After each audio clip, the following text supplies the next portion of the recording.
C'est un signal très important pour nous, c'est un signal fort et positif. Le fait d'avoir un code d'investissement qui prévoit les règles, qui ne les change pas dans la durée, pour des investisseurs internationaux, pour les Français comme pour les autres d'ailleurs, c'est la preuve, la certitude qu'ils peuvent investir dans la durée.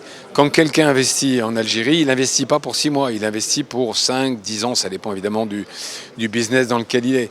Donc l'annonce de ce code, c'est une bonne nouvelle. Après, il faudra qu'on regarde dans les détails ce qu'il y a dedans, mais d'après ce que je comprends de mes discussions avec nos collègues, on est plutôt sur quelque chose qui est standard et qui finalement met l'Algérie dans le cadre des autres pays internationaux, avec tout le potentiel qu'on connaît.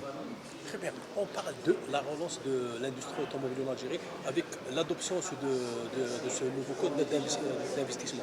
Qu'est-ce que ça va représenter pour les entreprises? Je pense que c'est une accélération. On a aujourd'hui Peugeot, Renault qui sont présentes, mais on sait que le marché est un potentiel de plus de 500 000 voitures par an. Et il n'y a qu'à voir d'ailleurs les rues d'Alger.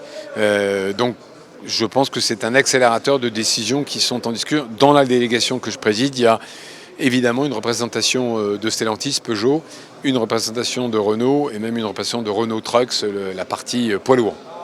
Quels sont les secteurs attractifs pour les entreprises, pour les investisseurs français en Algérie? J'ai envie de vous dire tous les secteurs, mais si on essaye de faire les priorités, il y a l'agroalimentaire, évidemment, encore une fois, 44 millions d'habitants.